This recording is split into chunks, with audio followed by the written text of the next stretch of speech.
ഹിന്ദു ഐക്യവേദി സംസ്ഥാന രക്ഷാധികാരി Sasikala teacher telephone ലൈനുണ്ട്.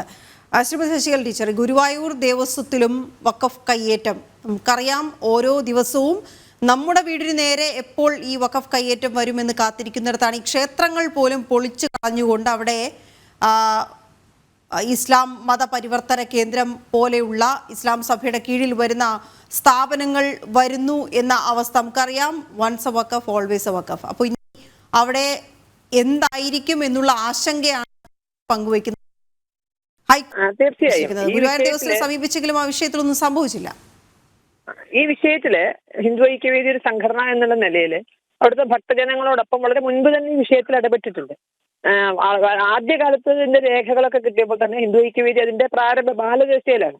ആ സമയത്താണ് അവർ പറഞ്ഞ ചൂടപ്പാടി ഗോവിന്ദേട്ടൻ തുടങ്ങിയവരൊക്കെ അവരൊക്കെ ഈ രേഖകൾ സംഘടിപ്പിക്കുകയും അതുമായി മുന്നോട്ട് പോവുകയും ചെയ്തിട്ടുണ്ട്. പക്ഷേ എന്ന് പറഞ്ഞാല് വില്ലേജ് ഓഫീസിൽ നിന്നാകട്ടെ, ബന്ധപ്പെട്ട എവിടെ നിന്നും നമുക്ക് അനുകൂലമായ ഒരു സമീപനം ഉണ്ടാവില്ല എന്ന് മാത്രമല്ല, എങ്ങനെയൊക്കെ നമ്മളെ മടക്കി പറഞ്ഞയക്കാമോ ആ രൂപത്തിൽ പറഞ്ഞയച്ചുകൊണ്ടിരിക്കുകയാണ്. ഇപ്പൊ നമുക്ക് ഗുരുവായൂർ ദേവസ്വം ബോർഡിന്റെ അനാസ്ഥയെ പറ്റി ചർച്ച ചെയ്തു. ഗുരുവായൂർ ദേവസ്വം ബോർഡിന്റെയാണ് അവർക്കത് ബോധ്യമുണ്ട്. ആ സ്ഥലം ഗുരുവായൂർ ദേവസ്വം ബോർഡിന്റെ കീഴിലുള്ളതാണ് എന്ന് അവർക്ക് ബോധ്യമായിട്ടുണ്ട്. പക്ഷെ എന്നിട്ട് പോലും അവർക്കത് തിരിച്ചെടുക്കണമെന്ന് ആഗ്രഹമില്ല. അപ്പൊ നമ്മൾ എവിടെയാണ് വഖഫ് ബോർഡും ദേവസ്വം ബോർഡും തമ്മിലുള്ള വ്യത്യാസം കണ്ടത്? ഏതോ കാലത്ത് ആരോ വായ കൊണ്ട് വഖഫാണ് എന്ന് പറഞ്ഞത് മറ്റാരെങ്കിലും കേട്ടിട്ടുണ്ട് എന്ന് തോന്നുന്ന ഭൂമി വരെ വഖഫിന്റെ ലിസ്റ്റിൽപ്പെടുകയും അതിന് നോട്ടീസ് അയച്ച് തിരിച്ചു പിടിക്കാൻ ശ്രമിക്കുകയും ചെയ്യുന്ന വഖഫ് ബോർഡ്. അതിന് നേതൃത്വം, അതിനൊരു മന്ത്രിയുണ്ട്. വഖഫ് മന്ത്രി എന്നാണ് ഇപ്പൊ പറയുന്നത്. ന്യൂനപക്ഷ ക്ഷേമ വകുപ്പ് മന്ത്രിക്ക് പകരം വഖഫ് മന്ത്രി എന്നാണ് പറയുന്നത്. അതിനൊരു മന്ത്രിയുണ്ട്. ആ മന്ത്രി അതിനോടൊപ്പം നിൽക്കുന്നു. ഓരോ ഇഞ്ച് ഭൂമി അത് ആരുടെ കയ്യിലായിക്കോട്ടെ, ഏത് പാവങ്ങളെ ഇറക്കി വിട്ടിട്ടായിക്കോട്ടെ പിടിച്ചെടുക്കാൻ അവർ കൂടെ നിൽക്കുന്നു. ഇവിടുത്തെ കേരളത്തിലെ നിയമസഭ അതിന് അനുകൂലമായ വിധത്തിൽ പ്രമേയവും പാസാക്കി കൊടുക്കുന്നു. എന്നാൽ അതേസമയം ദേവസ്വത്തിന് എല്ലാ രേഖകളോടും കൂടി കൈവശമുള്ള ഭൂമി പോലും തിരിച്ചെടുക്കണം എന്ന് തോന്നുന്നില്ല.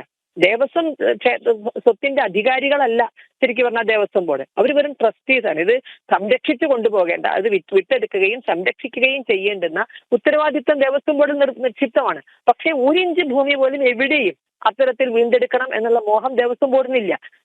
എവിടെയെങ്കിലും അഥവാ വീണ്ടെടുത്തിട്ടുണ്ടെങ്കിൽ ഒരു സ്വൈരവും കൊടുക്കാതെ ഹൈന്ദവ സംഘടനകൾ പുറകെ നടന്ന് നിയമ പോരാട്ടം നടത്തി പിടിച്ചെടുത്ത് കഴിഞ്ഞാൽ പോലും, കോടതി വിധിച്ചാൽ പോലും ആ ഭൂമി വീണ്ടെടുക്കണം എന്ന് ദേവസ്വം ബോർഡിനില്ല.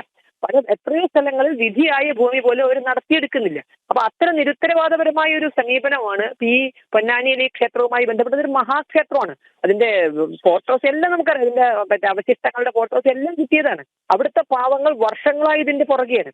പക്ഷെ അവരെ എങ്ങനെയൊക്കെ അവഗണിക്കാമോ ആ രൂപത്തിൽ അവിടുത്തെ എല്ലാ റവന്യൂ സംവിധാനങ്ങളും അവരോട്, കാരണം അവരെ മറ്റാരെയോ ഭയക്കുന്നു. കാരണം ഇത് പൊന്നാനിയല്ലേ, പൊന്നാനിയിൽ ഇങ്ങനെ ഒരു ക്ഷേത്രം നഷ്ടപ്പെട്ടത് വീണ്ടെടുക്കാനുള്ള ശ്രമത്തിന് പിന്തുണച്ചാൽ ഞങ്ങൾക്ക് അവിടെ രണ്ടു കാലം ജീവിക്കാൻ കഴിയുമോ എന്നാൽ ജീവനക്കാർ ഭയക്കുന്നു എന്നാണ് നമുക്കതൊന്ന് മനസ്സിലാക്കേണ്ടത്.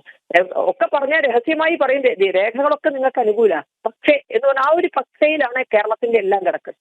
അപ്പൊ ഇത് ശരിക്കും പറഞ്ഞാൽ ഇസ്ലാമിക സമൂഹം ഒന്ന് ചിന്തിക്കേണ്ട കാര്യമാണ്. ഇപ്പൊ പൊന്നാനിയൊക്കെ എന്ന് പറഞ്ഞാൽ ഈ മൗനത്തുൽ ഇസ്ലാമിനൊക്കെ അവർ വലിയ പാരമ്പര്യം പറയേണ്ടതാണ്. ആ പാരമ്പര്യം പറയുന്ന ഒരു സ്ഥാപനത്തിന് ഇങ്ങനെ ഹിന്ദുവിന്റെ ഒരു ക്ഷേത്രം തട്ടിയെടുത്തുകൊണ്ട് മുന്നോട്ട് പോകുമ്പോൾ എന്താണ് സമൂഹത്തിന് അവർ കൊടുക്കുന്ന സന്ദേശം?